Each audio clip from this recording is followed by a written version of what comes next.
My name is Walter Greer. I am 69 years old, and for the past 5 months, I have been the most convincing fool in the state of Tennessee. I burned the scrambled eggs on purpose. I called my son by his dead uncle's name at the dinner table. I stood in the middle of my own driveway one Tuesday morning in October, still wearing my bathrobe, staring at the mailbox like I had forgotten what it was for. My neighbor, Frank, slowed his truck and asked if I needed help. I told him I was fine, just tired. But what I was really doing was waiting to see if my daughter-in-law was watching from the kitchen window. She was. I know because I had a camera mounted in the birdhouse on the fence post, and I watched the footage that night on my laptop, sitting alone in my study with the door locked. She stood at that window for nearly 2 minutes, her coffee mug held in both hands, watching me. And she was smiling. That smile told me everything I needed to know. It confirmed what I had suspected since August. What I had hoped with everything in me was wrong. My daughter-in-law was not worried about me. She was pleased. She was counting on me falling apart. She had no idea that I had never been more clear-headed in my life. Let me back up to where this all started, because none of it makes sense without the beginning. I spent 42 years building Greer Home Supply.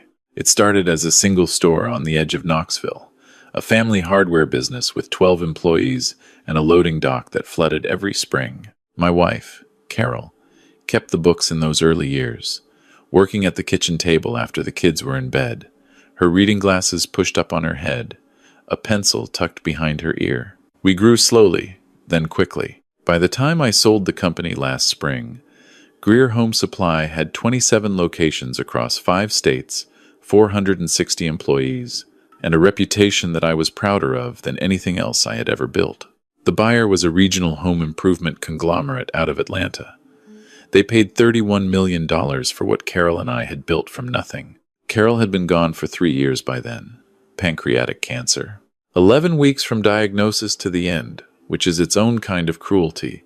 Not enough time to say everything you need to say. She died in April, and I sold the company the following May, and by June, I was a 9-year-old widower with more money than I knew what to do with, and a house that felt twice as large as it used to. My son Thomas, was the one bright thing. He was 40 years old, worked as a civil engineer for a firm in Nashville, and had inherited his mother's patience and her easy laugh. We had always been close. When Carol got sick, he drove down every weekend without being asked. He sat with her, watched old movies with her, held her hand. He was a good man. I want to be clear about that, because what comes next is complicated, and I do not want anyone to mistake what happened for a failure of his character. Thomas met his wife, Nicole, 2 years before Carol died. She was 35, worked in real estate, tall and polished in a way that looked effortless, but probably required a great deal of effort. She had one of those smiles that makes you feel like the most interesting person in the room, while also making you vaguely uneasy. The way a well-lit room in a house with no furniture makes you uneasy. Something about it was too deliberate. Carol had been gracious about Nicole, the way Carol was gracious about everything. But in one of our last real conversations, when she could still sit up in the hospital bed and hold a cup of tea, she said to me, quietly, as if she were telling me something she had been saving, "Walter, keep your eyes open with that one." She did not say anything else about it. I did not press her. I should have. Nicole and Thomas got married 14 months after Carol passed. A small ceremony in Nashville. I walked down the aisle alone, and I smiled because that is what you do. And I held it together until the reception, when a string quartet played the same song Carol and I had danced to at our own wedding. And then I excused myself and stood outside in the parking garage for 6 minutes until I could breathe normally again. I tell you all of this so you understand who I was by the time the trouble started. I was a grieving man, a rich, grieving man, which is its own particular vulnerability. I missed my wife. I missed my company. I was trying to figure out what the second half of my life was supposed to look like without either of them, and I was not paying enough attention. The first sign came in July. 2 months after the sale closed, Thomas and Nicole had come down for a long weekend. We were eating dinner on the back porch, the 3 of us, looking out at the lake, when Nicole set down her fork and said, almost casually, "Dad, have you thought about what you're going to do with the money?" I said I had some people looking into it. She nodded slowly, the way you nod when someone gives you an answer you already expected and had already decided was wrong. "The problem with traditional financial management," she said, "is that it's so conservative. There are opportunities right now, real estate development, commercial properties, that are generating returns that a bank account will never touch." She looked at me with those careful eyes. "I've been working with some investors, people who really understand the market. I think you should at least sit down with them." I said I would think about it. Thomas, to his credit, looked slightly uncomfortable and changed the subject. But I noticed that he did not disagree with her. The following month, Nicole called me directly. Thomas was at work. She wanted to know if I had thought any more about meeting with her investment contacts.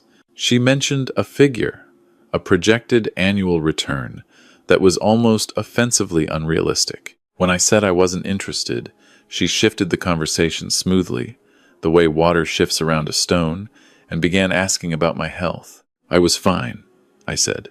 "You just seem tired lately," she said. Thomas mentioned, "You forgot about the dinner reservation last month." I had forgotten about that reservation.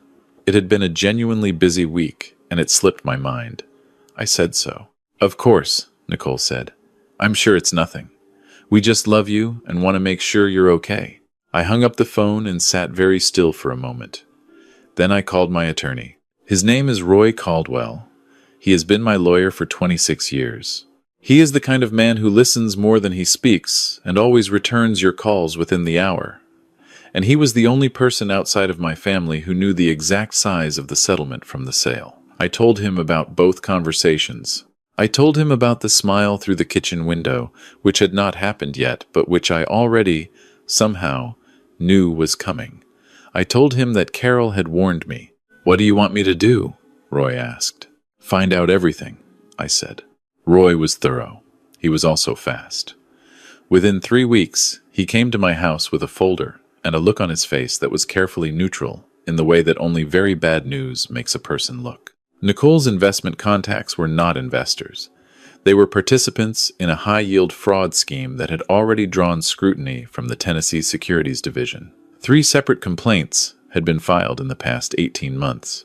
The returns she had cited to me were fabricated. If I had handed them money, I would have gotten a handsome statement every quarter showing spectacular gains, right up until the moment the whole thing collapsed and everything disappeared. Her brother, a man named Darren, who I had met twice at family events and remembered only as the kind of person who talked too loudly about wine, was a paralegal who had been presenting himself to clients as a licensed attorney for close to 4 years. He specialized, Roy said with deliberate care, in estate planning, specifically in helping families navigate situations where an elderly relative was deemed no longer capable of managing their own financial affairs. I felt the coldness settle into my chest. "Guardianship," I said. Roy nodded once. I thought about Carol's words. "Keep your eyes open with that one." "Does Thomas know?" I asked. Roy hesitated.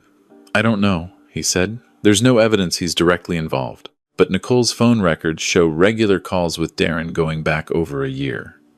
Before you sold the company, she had been planning this before the sale closed. She had been waiting." "And Thomas?" I asked again. "I don't know," Roy said again. "I'm sorry, Walter." I sat with that for a long time. Long enough that Roy refilled my coffee and waited. Here is the thing about being 69 years old and building something for 4 decades. You learn to take the hit and stay standing. You learn that grief and fury are not useful unless you channel them into something that actually changes the outcome. I was furious. I was also frightened in a way that I had not been since the night the Knoxville store flooded, and I stood in 3 inches of water at 2 in the morning, trying to save the inventory with a push broom and a broken pump. But I did not panic then, and I did not panic now. "I want to run a play," I said. Roy looked at me. "What kind of play?" "The kind where they think they're winning until the moment they realize they've already lost." I started performing the following week. The scrambled eggs, the bathrobe in the driveway, the forgotten names, the confused pauses mid-sentence, The blank stare at my own phone like I couldn't remember how to use it. I was careful about it. I had watched enough family members go through genuine cognitive decline to know what it looked like, and I was careful never to overplay it. It had to be subtle. It had to be the kind of thing a concerned wife would mention to her paralegal brother in a phone call. The kind of thing that would plant a seed. Roy hired a security consultant who installed cameras I could monitor remotely. Voice-activated audio recorders went into the living room, the kitchen, the study, nothing in the bedrooms. I wanted evidence, not invasion. We monitored Nicole's communications through entirely legal channels, things that were available from the paper trail she had already left. We documented everything. And I waited. The invitation was my idea. Christmas at my lake house. Thomas and Nicole would come down from Nashville. Nicole's brother Darren would be there, which was itself unusual since he had only come to the house once before, and that visit had coincided, I now realized, with a period when I had casually mentioned to Nicole that I was reviewing my estate documents. The invitation to Darren was Nicole's suggestion. She brought it up in November like it was the most natural thing in the world. Darren doesn't have anywhere to go this Christmas. Would it be okay if he joined us? I said, of course. The more the merrier. And I sounded like a lonely old man who was grateful for the company, which is exactly what I wanted her to think. The week before Christmas, I called Thomas. This was the hardest part. Because Thomas, whatever Nicole had told him, whatever she had been slowly feeding him over the months, was still my son. He was still the man who had sat with Carol while she was dying. And I needed to look at him on that phone call and not know whether he was complicit or a victim, and treat him exactly the same either way. We talked for 20 minutes about ordinary things. His project at work, the weather, whether I wanted him to bring anything for Christmas dinner. His voice was warm and easy, the way it had always been with me. I looked for guilt in it and found nothing certain, which gave me no comfort at all. Roy would be parked down the road on Christmas night. 2 of his investigators would be in the house, one as a cousin I had mentioned to Nicole weeks earlier, casually, a family member visiting for the holidays. The other would be in the upstairs bedroom with recording equipment. Local law enforcement had been briefed. A detective from the Knox County Financial Crimes Unit, a woman named Sergeant Alvarado, had reviewed Roy's files and agreed that if the attempt came, they would have sufficient grounds. I cooked a real Christmas dinner. I wanted everything to look right. Turkey, stuffing, Carol's sweet potato casserole recipe from the index card she had written it on 30 years ago and which still lives in the kitchen drawer. I set the table with the good dishes. I put on the Christmas music she used to love, the old Nat King Cole record, and if I stood in the kitchen for a few minutes longer than I needed to, listening to it, that was between me and Carol. They arrived at 2 in the afternoon. Thomas came through the door first and hugged me the way he always had, hard and without ceremony. Nicole was behind him in a red coat, Darren just behind her. He was heavier than I remembered, with the kind of easy confidence that belongs to men who have never actually been tested. He shook my hand and told me the house was beautiful. I thanked him and shuffled slightly as I walked to the kitchen, one hand trailing along the wall, as if I needed the steadiness. Dinner was good. The turkey was excellent. I watched Nicole watch me through the whole meal. She was attentive in a studied way, refilling my water glass unprompted, steering the conversation gently when I let a sentence trail off and stared out at the snow on the lake. Thomas was quieter than usual. He kept looking at me with something that might have been concern or might have been rehearsed concern. I still could not tell. Darren talked about wine. After dinner, Thomas offered to clean up, and Nicole offered to help him. I sat in the living room with Darren, and for a while we talked about nothing in particular, and I could feel him taking inventory of the room, the way a man takes inventory when he is deciding what things are worth. Then Nicole came in from the kitchen and sat down across from me, her hands folded in her lap, and her voice shifted into the register it goes to when someone has something prepared. "Dad," she said, "there's something we've been wanting to talk to you about." Thomas had followed her in. He stood near the fireplace with his hands in his pockets, and I could not read his face. "Of course," I said, and made my eyes go slightly vague. Nicole glanced at Darren. Something passed between them that they did not know I saw.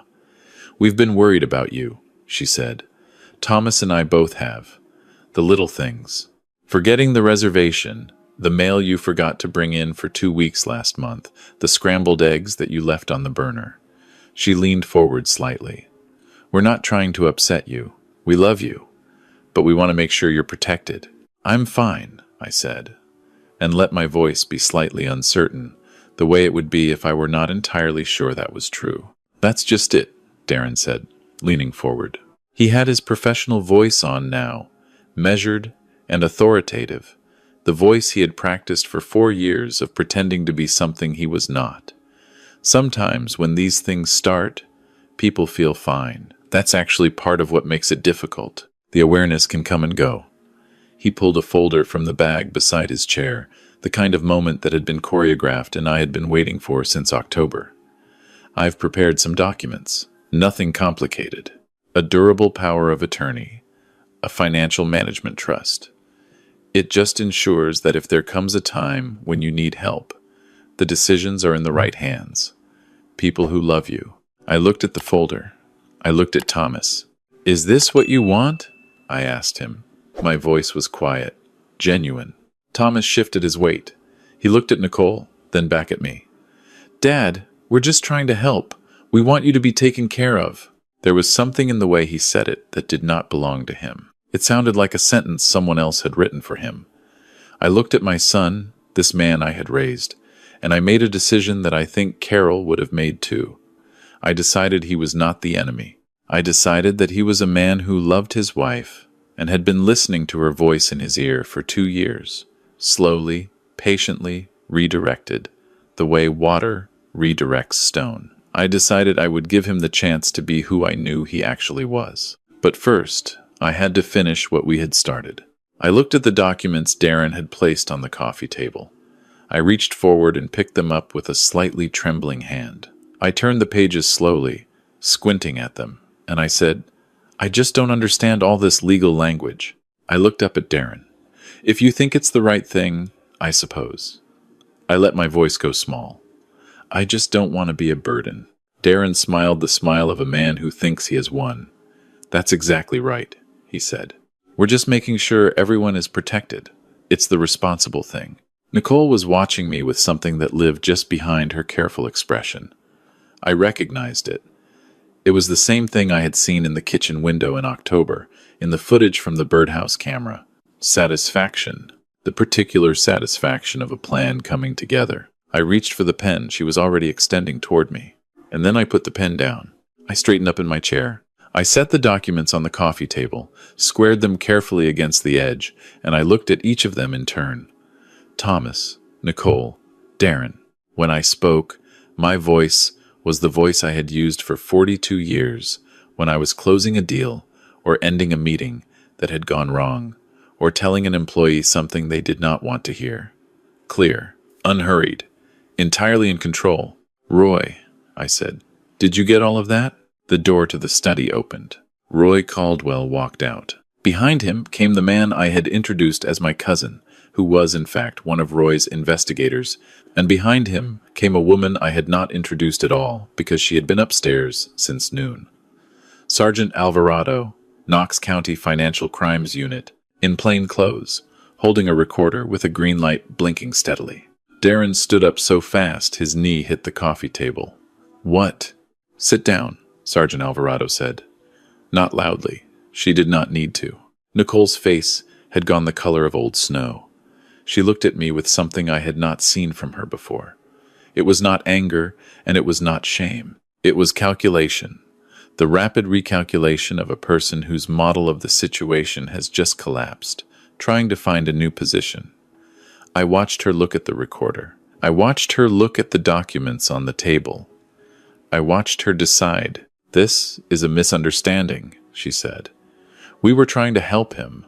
Darren is just a friend who understands estate planning. Darren is not a licensed attorney, Roy said, and his voice carried the particular weight of a man who has been waiting a long time to say something.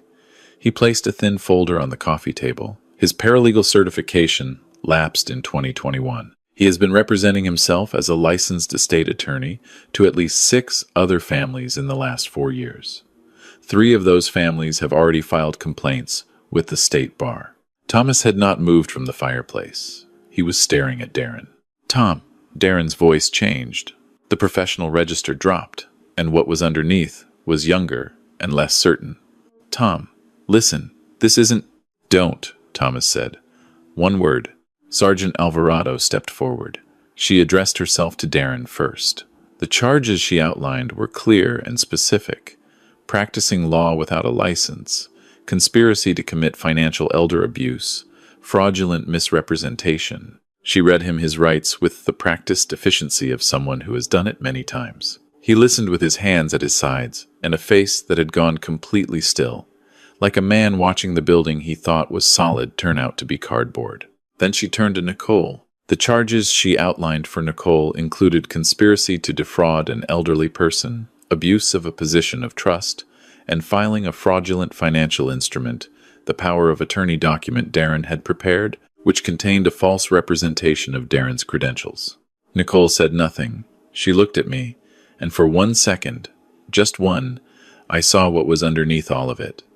It was not malice exactly, though it was that too. It was something colder. The look of a person who had placed a very large bet on a very specific outcome and had been wrong. Nicole, Thomas said. His voice was so quiet I almost could not hear it. How long? She looked at her husband. Whatever she saw in his face, she chose not to answer. Roy pressed a button on the tablet in his hand. The television in the corner of the room came on. It was footage from Nicole's car, taken 3 weeks earlier. A conversation she had with Darren on the phone, the audio pulled from her Bluetooth through means that Roy's investigator could explain in court, but that I did not need explained to me. I had already watched it 4 times. The recording was 7 minutes long. In it, Nicole laid out the timeline. The plan to establish a pattern of cognitive decline. The plan to use Christmas as the moment because I would be emotionally off balance, because the house was remote, because the holidays created an atmosphere in which family pressure felt normal. She mentioned the figure they expected to access first, $3 million, in a private investment vehicle that Darren had prepared the documentation for, structured in a way that would be difficult to trace quickly. She mentioned Thomas in a way that made my hands tighten on the arm of my chair, not because she expressed love for him, but because she expressed something else entirely. Usefulness. She described my son as the access point, the key, the one whose name on a joint account opened the right doors. She did not say that she would leave him when it was done. She did not need to. The absence of his name in any future she described said it clearly enough. When the recording ended, the room was silent except for the Nat King Cole record, which had been playing quietly all along and which no one had thought to turn off. It seemed impossible to me, in that moment, that the world could be that particular kind of absurd, that the song Carol loved could be playing in the background of this. The officers came through the front door at my signal. There were 2 of them. They were professional and quiet about it. Darren went without resistance, all the bluster entirely gone. Just a middle-aged man who had been pretending to be something he wasn't and had run out of room to keep pretending. Nicole went without speaking, which was, in its own way, more frightening than anything she might have said. Thomas stood at the fireplace and watched them go. I sat with my son for a long time after the cars left. The investigators were packing up their equipment in the other rooms. Roy was on the phone in the kitchen. Outside, the snow had kept falling. The lake was dark, and the lights on the dock made long reflections in the water the way they always did in winter, the way they had every Christmas I could remember in this house. Thomas sat across from me in the chair where Darren had been, and for a while neither of us said anything. Then he said, "Did you know from the beginning?" "From August," I said. "About Nicole's investors." The rest came later. He was quiet for a long time. I didn't know about Darren. I mean, I knew he wasn't practicing actively, but she told me he was just between firms. I didn't know about the documents. He paused. I knew something was wrong. I felt it. "I just didn't," he stopped. "You loved her," I said. "Yes," he said.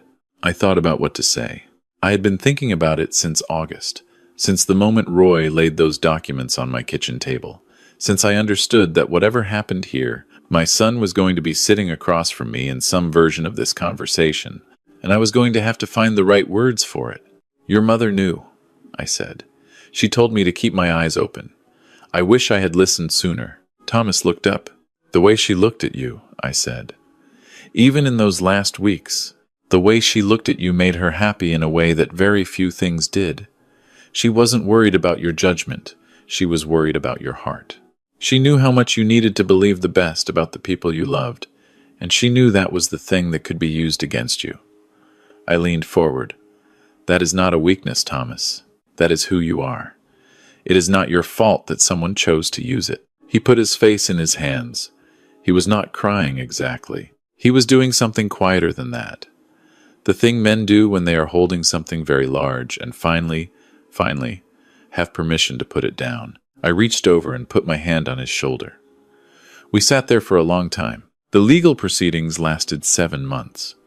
Roy had assembled a file that was, as he put it, excessive in the best possible way. The audio recordings from my house, the footage from Nicole's car, the documents Darren had prepared, the testimony from 3 of the other families he had defrauded, the paper trail connecting Nicole to the fraudulent investment scheme that the Tennessee Securities Division had been building a case against for 18 months. The prosecutors were not lacking for material. Darren took a plea agreement. He agreed to testify fully against Nicole in exchange for a reduced sentence. He got 4 years, the revocation of any professional credentials, and a civil liability judgment in favor of the families he had defrauded that would follow him for the rest of his working life. Nicole went to trial.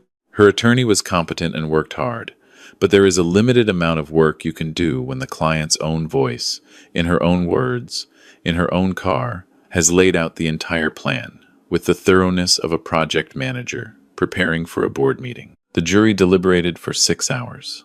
They came back with guilty verdicts on 3 counts, including the most serious, financial elder abuse, which under Tennessee law carried significant sentencing weight given the premeditation involved and the vulnerability of the intended victim. The judge gave her 9 years. I was in the courtroom for the verdict.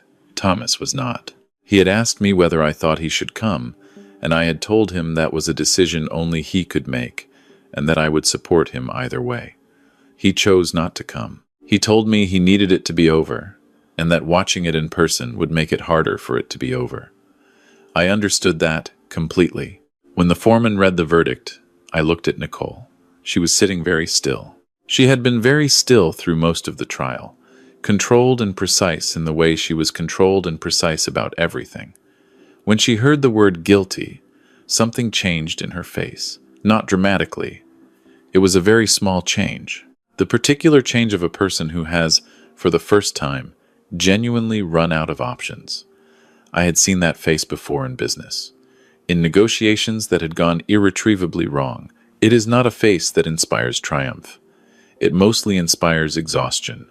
I drove home through the spring afternoon with Roy in the passenger seat, and I thought about Carol, and I thought about the company I had spent 42 years building, and then let go, and I thought about what I wanted the remaining years of my life to actually be about. Thomas and I talked every day for the first month after the verdict.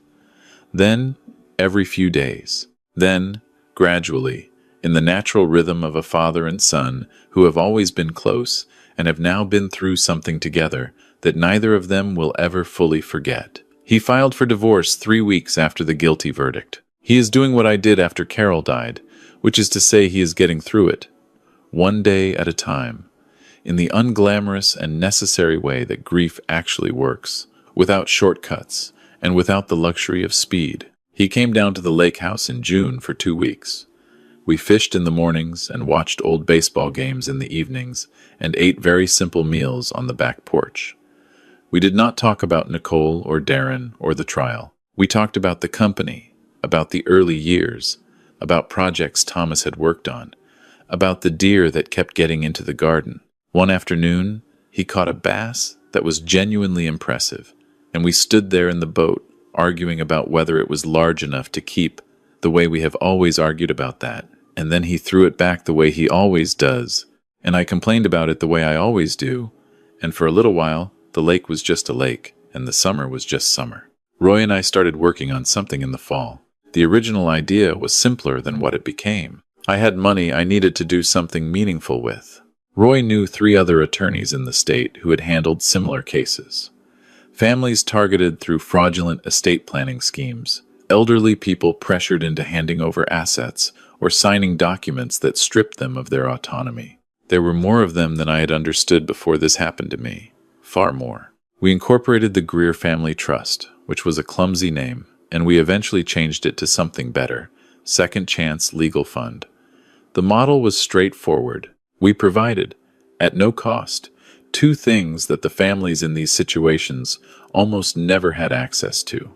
First, genuinely qualified legal representation, because the investigators who worked on elder financial fraud cases consistently found that the victims did not have attorneys who specialized in this area and did not know how to find them. Second, investigative support, because the schemes were almost always more sophisticated than they appeared, and unraveling them required time and expertise that most families simply could not afford. Roy came on as executive director, which I want to be clear was his idea and not mine, and which required me to spend 3 separate lunches convincing him that a nonprofit was not professional exile. He is, I think, the best possible person to run it, because he approaches it with the same methodical thoroughness that he brought to building my defense, and because he has the particular patience required to sit across from a frightened family and make them believe that the situation is manageable.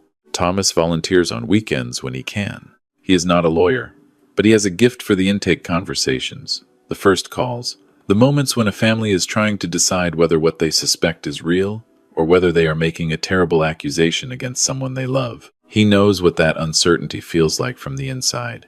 He communicates it in a way that no amount of professional training could replicate. Several of our clients have told me specifically that talking to Thomas was the reason they decided to come forward.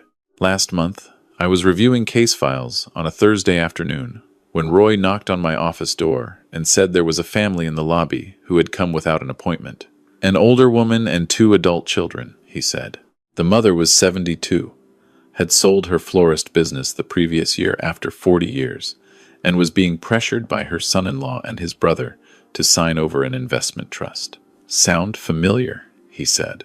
I went out to meet them. The mother's name was Dorothy. She was a small woman with white hair and a straight spine, and the hands of someone who had spent 4 decades arranging flowers, which is to say strong and careful and exactly the right size for what they needed to do. She looked at me with very steady eyes and said that her family told her she was being paranoid, that she was misremembering things, that the confusion she sometimes felt was getting worse, and she needed to let people help her. I sat down across from her. "Are you confused?" I asked. She looked at me for a moment. "No," she said. "Do you trust your memory?" "Mostly," she said. "Do you believe something is wrong with what they're asking you to sign?" "Yes," she said. No hesitation. "Then you're not paranoid," I said. "You're paying attention." She looked at her children, then back at me. Something in her face shifted, the particular release of a person who has been carrying a weight alone and has just, finally, been given permission to set it down. "Can you help me?" she asked. I told her yes. I meant it completely. Roy's team started on her case that afternoon. 3 weeks later, we had enough to bring to the district attorney's office. The son-in-law's brother was, as it turned out, operating the same kind of ghost attorney scheme that Darren had run. Different state, different name, same playbook. He is currently facing charges in 2 jurisdictions. Dorothy called me last week to say that she had planted her spring bulbs and was already thinking about what she wanted the garden to look like by Easter. She sounded like a woman who had come back to herself after a long absence. I know what that sounds like because I heard it in Thomas's voice, and in my own in the months after the trial. I think about Nicole sometimes, less than I used to. When I do, I don't feel what I expected to feel. I had expected contempt, or the particular cold satisfaction of a man who was right.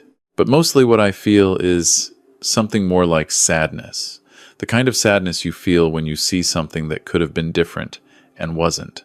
She was an intelligent person. She had organizational ability and nerve, and the kind of long-range patience that, in another context, might have built something real. She decided to use it to take what didn't belong to her, and she is serving 9 years for that decision. And I do not think there is any satisfaction in that.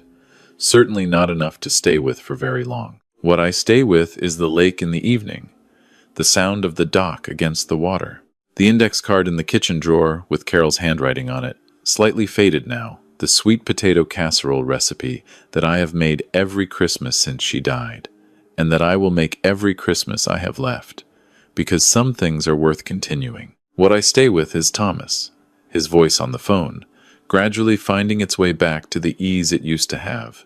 Not all the way back yet, but further every month. What I stay with is Dorothy's voice, telling me about the spring bulbs, and the look on Roy's face on the days when a case goes right, and the particular satisfaction, different from triumph and better than it, of work that actually matters.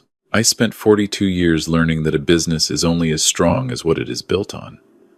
After Carol died, after the company sold, I thought that lesson had already taught me everything it had to teach. I was wrong. There was one more thing, the most important thing. What you build is only worth what you choose to do with it. I am 69 years old. I run a foundation that gives frightened old people their lives back. Every morning I wake up in the house, Carol and I built together, look out at the lake, drink my coffee, and then go do something that matters. I smile when I think about Nicole standing in my kitchen window all those months ago, watching me shuffle down the driveway in my bathrobe, holding her coffee mug, satisfied. She thought she was watching an old man falling apart. She was watching a man getting to work. If you are someone who suspects that a family member is trying to take advantage of you, or someone you love, I want you to know that the instinct to doubt yourself, to think that you are being paranoid, to wonder whether accusing someone you love makes you the problem, that instinct is exactly what these people count on. It is their most important tool. The moment you start to trust your own judgment again, they have already lost. Trust your judgment. Keep your eyes open. And remember, the wolves are always watching, but so is the man they decided was too old to be worth worrying about. He is taking very good notes.